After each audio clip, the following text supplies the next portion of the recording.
y va? Oui.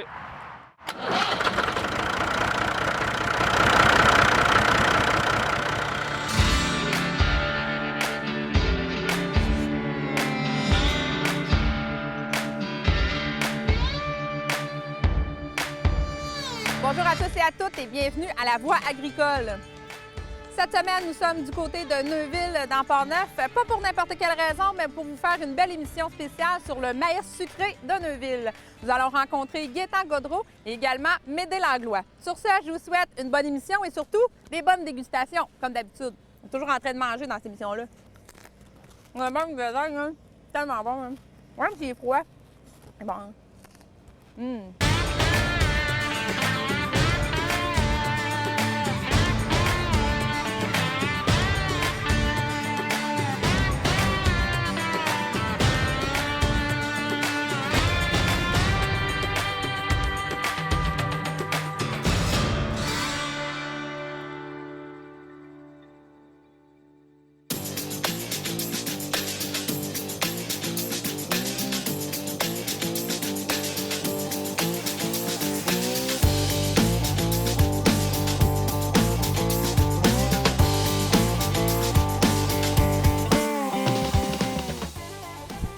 Bonjour, je m'appelle Gaétan Gaudreault, je suis copropriétaire de la ferme Degault incorporée à Neuville. On est producteur laitier et maraîcher, dont le maïs sucré de Neuville.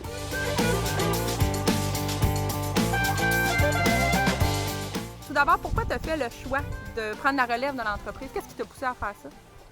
Ben, moi, en fait, après l'école, je suis allé travailler à l'extérieur comme représentant. Puis après ça, ben, j'ai senti le besoin de revenir sur la ferme, là. En fait, j'étais plus intéressé de faire mes affaires moi-même. Puis c'est pas bien compliqué, là. J'avais rien qu'envie, c'est tout, là. Puis là, tu prends la relève avec ton frère. Ouais. Donc, comment ça se passe, justement, de travailler avec les membres de sa famille? Parce que ton père est encore dans l'entreprise, on l'a vu tout à l'heure. Ton frère, comment c'est de travailler avec les membres de sa famille? Ben, nous autres, on n'a pas trop de problèmes avec ça, là. On s'accorde bien. Écoute, on a toujours travaillé ensemble depuis qu'on est jeune, fait qu'on est habitué à ça. Il n'y a rien de compliqué là-dedans, là. C'est plus simple pour nous autres de même que d'avoir à travailler avec des personnes qu'on ne connaîtrait pas, là. OK.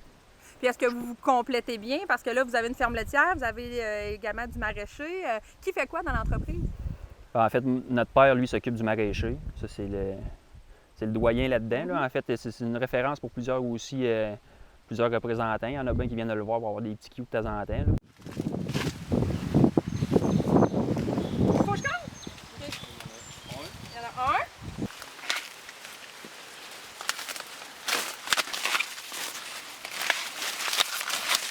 Plus.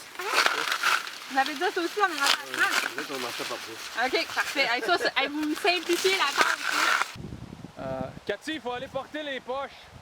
Ouais. Allez. Qu'est-ce que tu fais? Qu'est-ce que tu penses que je suis en train de faire? Je suis encore en train de manger, là. Du blé d'Inde cru. Pas du blé d'Inde cru. Ouais, c'est bon, hein? Gaétan, peux-tu nous expliquer, c'est quoi les variétés de maïs que toi, tu cultives à Neuville? Bon, on fait comme tous les autres producteurs de maïs sucré. T'sais, on cultive du hâtif, mi-saison, du tardif. Puis là, tu vois, comme aujourd'hui, bon, on t'a cassé du fast lane. C'est quand même un maïs assez hâtif, mais c'est parce qu'on a eu un problème de semis cette année avec une autre sorte. Fait qu'il a fallu ressemer un maïs un peu plus hâtif pour compenser les trous qu'on avait dans l'autre. Parce que là, on commence à avoir un autre qui est du mi-saison, du allure. On en a aujourd'hui, là. On en a pour fournir au kiosque, mais on ne peut pas vendre ça encore à la poche, là. OK. Puis pourquoi faire le choix d'en avoir plusieurs sortes? Là, justement, pour avoir différentes sortes dans la saison, puis plus tu tombes avec du tardif, plus il est sucré, tu sais. Ah oui, OK, le Ouais. tardif il est plus sucré. Donc à l'automne, plus tard à l'automne, il est plus sucré. Ouais, ben en fin d'été, mettons. Là, à partir de maintenant, là, au mois d'août, on commence à avoir des mi-saisons qui sont vraiment... ça coche, là, comme maïs. OK. Là. Puis qu'est-ce qui fait la différence, le maïs de Neuville? C'est-tu la température qu'on a à Neuville, les champs, le sol? Qu'est-ce qui fait que le maïs de Neuville est si reconnu? Ben, je te dirais que c'est à partir de... ça part de loin, là. C'est que les gars, quand ils allaient sur le marché, ils amenaient toujours un produit frais, tout le temps bien bon. Ils ont toujours fait attention à ce qu'ils vendaient. Fait que ça part de là, ça part du savoir-faire des producteurs. Mais tu as aussi le fait qu'on... Si tu regardes ça aujourd'hui, la terre ce qu'on a aujourd'hui, c'est du petit galet sur le bord du fleuve, bien, tout ça emmagasine la chaleur. Fait que il fait chaud plus longtemps, un peu dans le jour. Puis le maïs, bien, c'est une plante tropicale, ça a besoin de chaleur.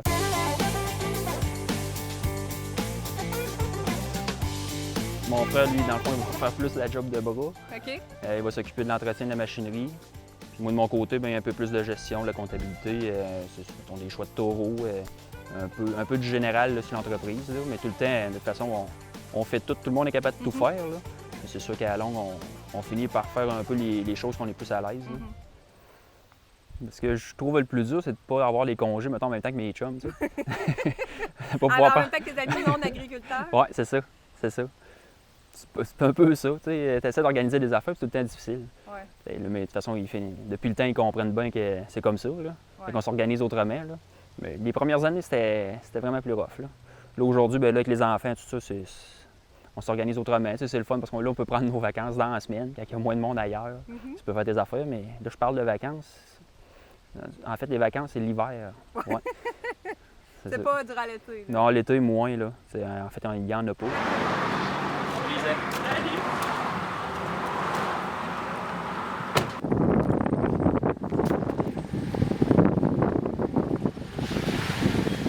Est-ce que ton père il est fier d'avoir de la relève?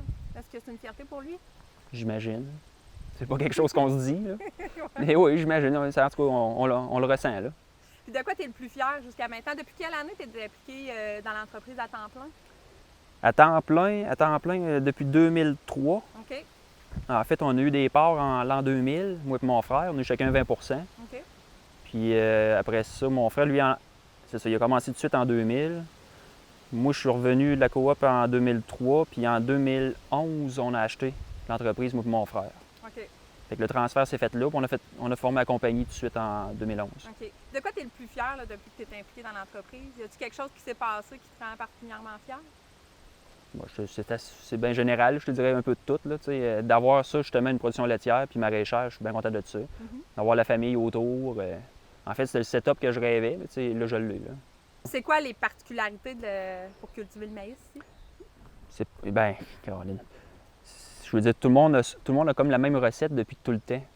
Fait que je peux pas vraiment dire, moi, mon sens, c'est que c'est le même, ça se fait. Je vois pas d'autre façon de faire du maïs sucré. Là.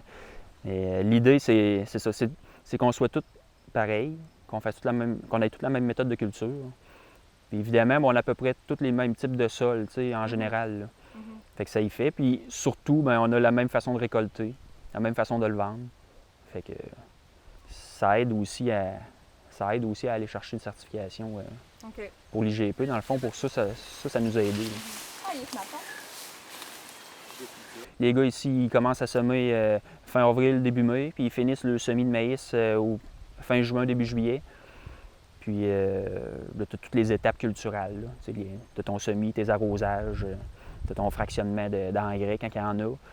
Tu as tes traitements contre les ravageurs si le besoin est. Puis, après ça, tu as ta récolte. Ensuite, après la récolte, bien, quand c'est possible, tu vas semer tes engrais verts. Tu as des pratiques culturelles là, plus modernes un peu. Les engrais verts, ça se faisait pas tant autrefois. Là. Mais maintenant, ben, ça fait partie des bonnes pratiques.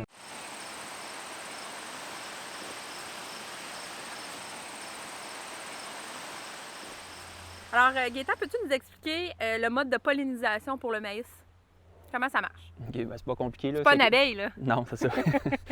C'est ça. Un plant de maïs, dans le fond, ça se pollinise tout seul. Là. C'est que tu as les croix ici. Là. Comme si on regarde le champ de côté, lui, les croix sont en train de sortir. Lui, ils sont déjà sortis. Le pollen est là. Puis il va tomber directement sur les soies qui sont là, qui se trouvent être au bout de l'épi de maïs. Là, présentement, les soies, ben, au toucher, c'est ça, c'est rempli d'eau. Ça prend 95-98 d'eau. Puis chaque soie représente un grain de maïs. OK. Puis c'est ce qui fait là, que la soie, en ce moment, est comme rougeâtre, mais elle va devenir blanche. Elle va sécher. Ah, c'est parce qu'elle sèche, dans le fond. Ouais. OK.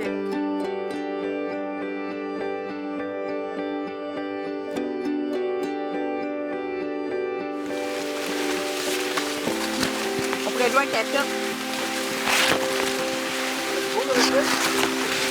Je pourrais dire, et comment être pollinisé en... Ah! Ouais, c'est ça.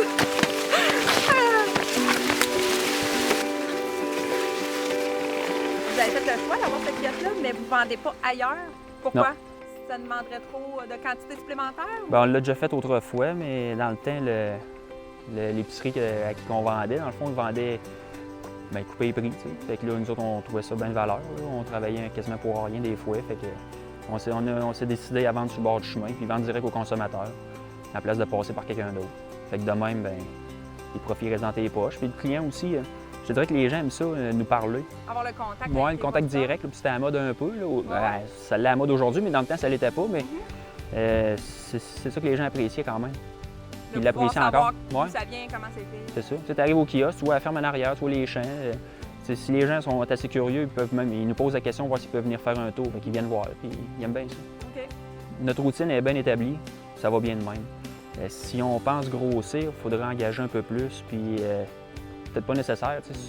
Des fois, tu grossis, puis tu n'en restes pas plus dans tes poches. C'est pas vraiment. Moi, dans mon sens, c'est pas, ça en vaut pas la peine. Okay. Mais je trouve que présentement, ça va très bien comme ça. OK. Puis est-ce que tu as confiance en l'agriculture dans l'avenir? Comment tu vois l'avenir agricole ici dans la région? Moi, je pourrais me dire ça, mais c'est certain que j'ai bien confiance à ça. Je suis là-dedans, puis je vais rester là-dedans. Je verrais mal un monde sans agriculture, là, évidemment. Fait que, donc, j'ai aucun problème avec ça. À Neuville, il y a quand même beaucoup de producteurs maraîchers. Je pense qu'on peut comme devenir un peu le jardin de la ville, ou en tout cas des alentours. Fait que, je pense qu'on est ici pour longtemps. Là. Merci.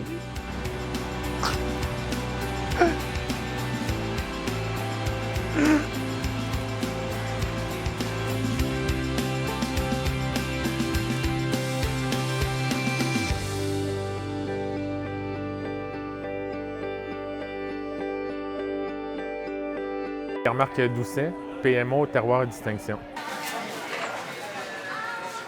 Une entreprise qui joue sur 3 volets. En fait, on est vente au détail ici au marché du Vieux-Port pour des producteurs qui ont du terroir québécois avec une certaine distinction. Donc, on recherche des produits qui nous donnent un wow. Donc, il faut tomber en amour avec le producteur, il faut tomber en amour aussi avec le produit, puis aussi le branding, entre guillemets. Puis aussi, on est joué au niveau aussi de la distribution alimentaire. Donc, on part avec les producteurs, puis on va voir les différentes épiceries fines, les épiceries, les commerces qui vendent des produits du terroir québécois partout au Québec. Donc, on est la courroie de transmission entre le producteur et le commerçant. OK. Puis aussi, on offre le service de dégustation en boutique, donc un support technique, on offre toute la documentation. Donc, pour nous, c'est de là l'importance d'aimer le producteur, le produit. C'est de croire au produit. Oui, c'est ça. On retrouve le côté salé et le côté sucré. Donc, on a essayé d'avoir un peu pour toutes les bouches, toutes les...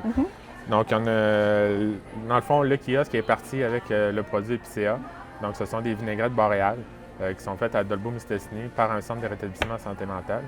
Puis, par la suite, nous, on a repris le kiosque, moi et ma conjointe aux îles, pour, dans le fond, continuer, la vente des produits.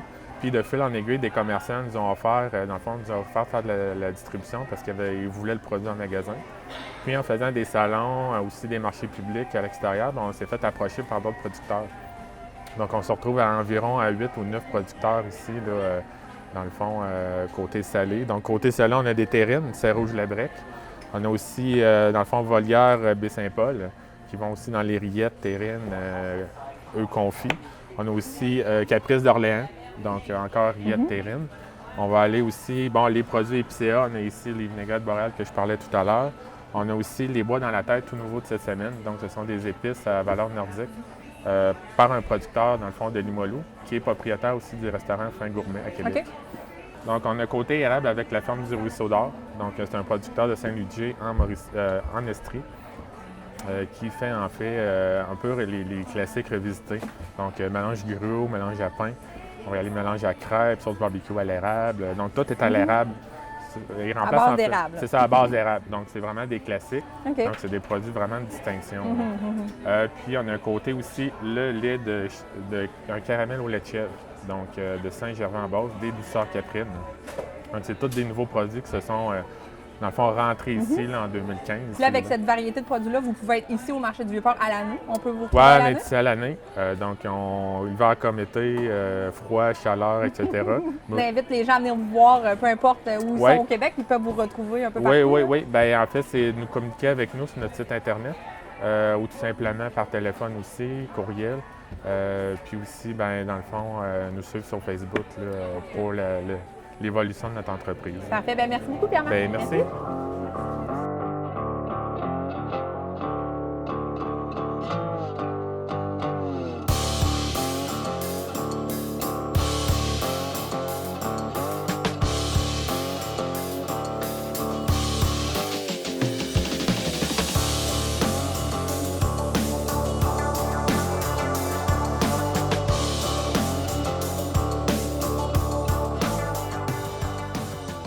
Salut, je suis Médé de la ferme de chez Médé à Neuville. Ferme laitière, maraîcher, surtout le maïs sucré.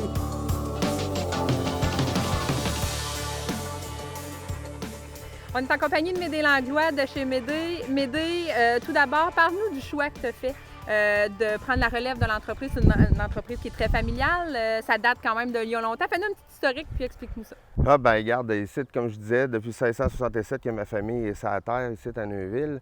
Fait que ça n'a pas été un choix très, très difficile. Regarde, même si je voulais pas être agriculteur, au fond de moi, ça vient me chercher parce que quand tu vois que tout le travail qu'ils ont fait tes ancêtres, puis tout le monde qui sont arrivés ici, à Nouvelle-France, puis même les Premières Nations qui étaient là à l'époque, ils ont tellement travaillé ici pour cette place-là qui s'appelle le Québec. Fait que tu te dis, bah, pourquoi je ne ferais pas ma part, moi aussi, de travailler puis nourrir le monde? Y a-t-il de quoi de plus important dans la vie que nourrir le monde? Surtout que le chemin avait été fait ici, là. Ben oui, le chemin avait été fait.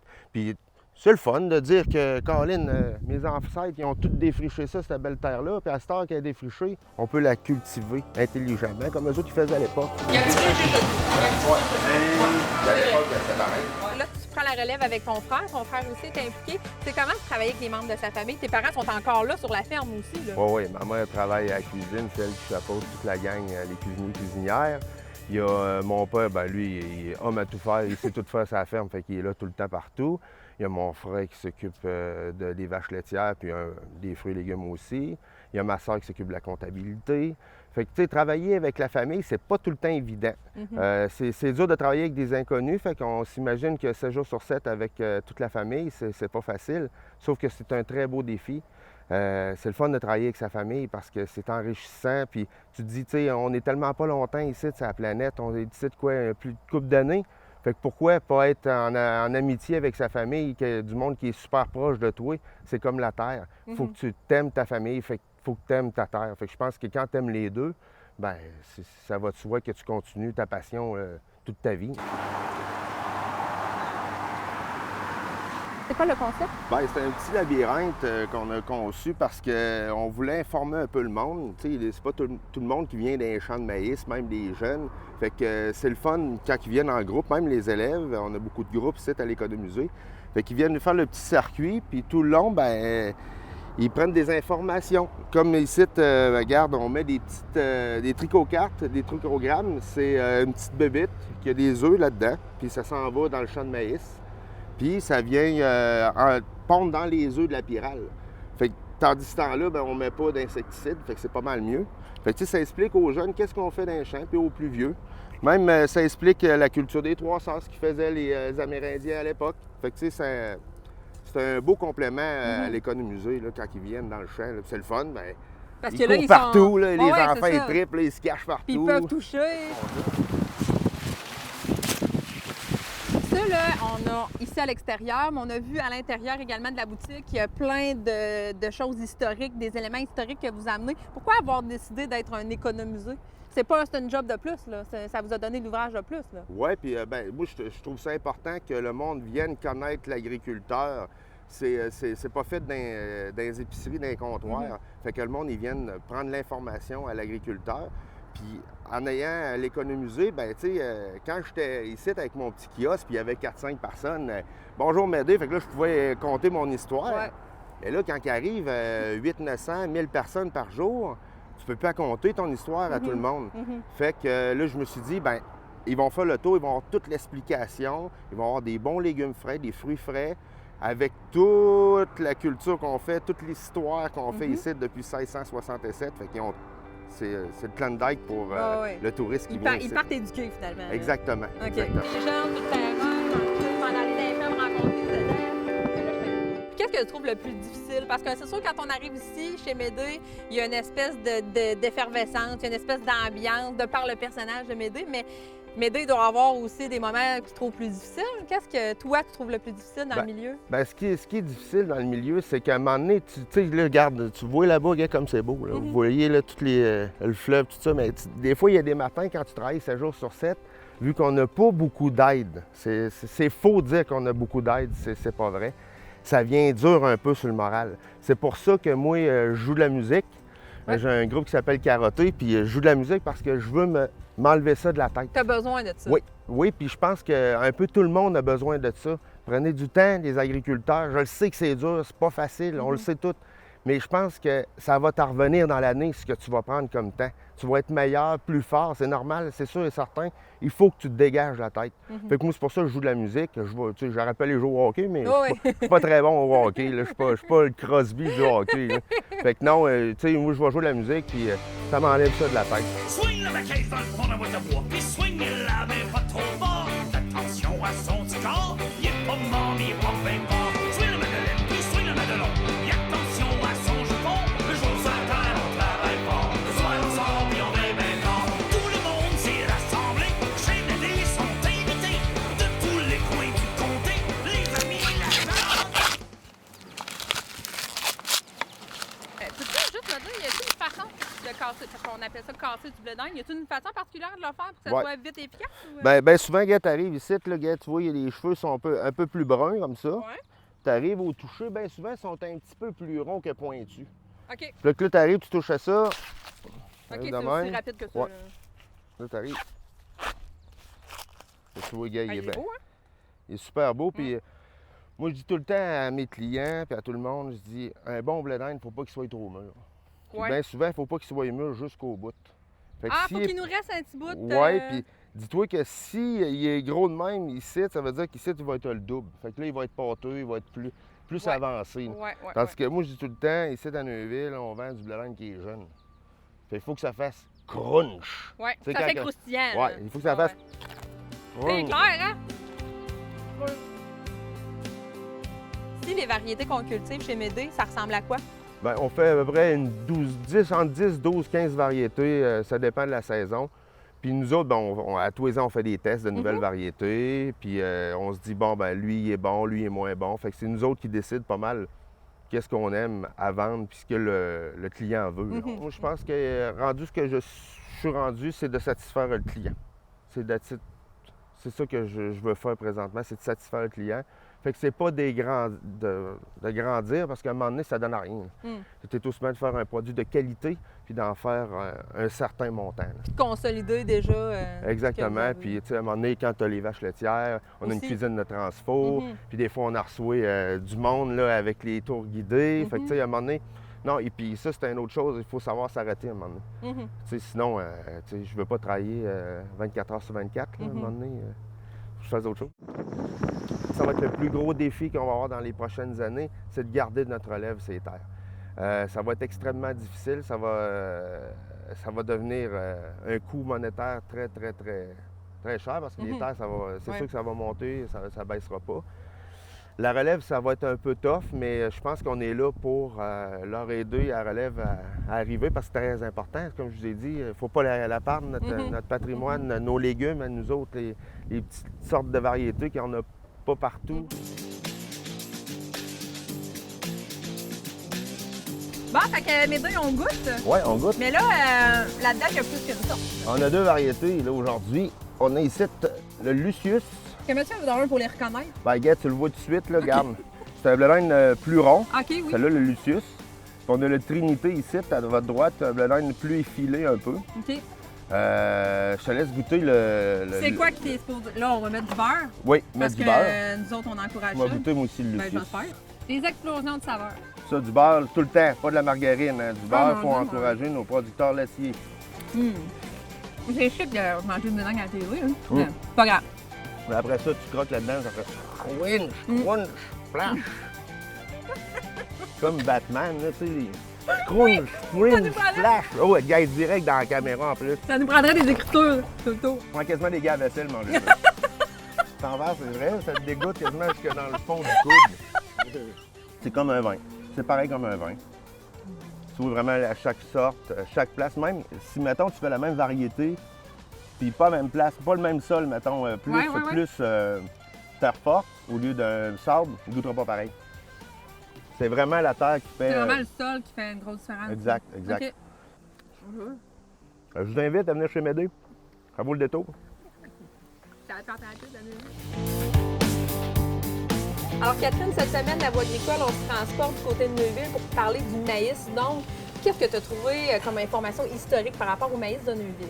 Avant de parler du maïs de Neuville, on va parler du maïs, par exemple. Savais-tu que c'est une des rares céréales qui est cultivée actuellement dans la vallée du Saint-Laurent, qui est vraiment typiquement américaine? OK.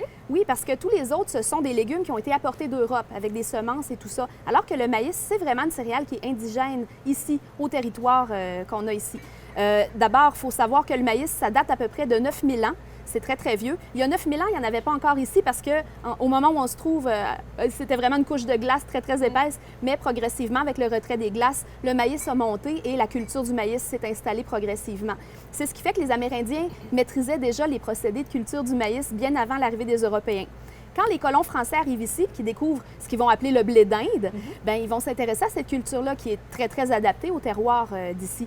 Et en particulier dans la région entre Québec et Trois-Rivières, particulièrement dans le secteur de Neuville, on se rend compte que les terres sont extrêmement fertiles et propices pour cultiver le maïs. Il y a tout ce lit de galets là, qui réchauffe le sol. Puis on peut dire finalement que les racines du maïs sont gâtées dans ce coin-là. C'est quelque chose d'assez fabuleux.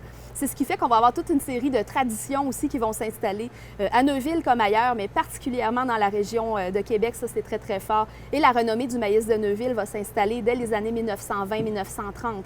On commence à parler du maïs de Neuville avantageusement dans tous les marchés de la région. C'est assez particulier. Mais moi, il y a une coutume que j'aime beaucoup associée au maïs, c'est l'épluchette. Parce que tu sais, ici, j'ai une belle gravure pour toi. Tu sais que l'épluchette, pendant longtemps, ça a été une façon pour la jeunesse canadienne-française de socialiser puis éventuellement de trouver un mari ou une femme, parce que tout était très contrôlé par l'Église catholique, alors c'était pas facile de faire des rencontres. L'épluchette, c'était un moment dédié, absolument merveilleux tout l'été. Ah, bien, c'est bon. Merci beaucoup, Catherine, pour tes informations. Merci d'avoir été des nôtres pour cette émission de La Voix agricole. Et évidemment, on espère vous avoir donné le goût de manger les produits de Neuville et en particulier le maïs sucré. Merci également à nos deux invités de cette semaine, Gaétan Gaudreault et Médée Langlois. Et évidemment, on vous encourage à déguster les produits du terroir et en particulier le maïs sucré de Neuville. Et sur ce, on se laisse avec des images de la semaine prochaine.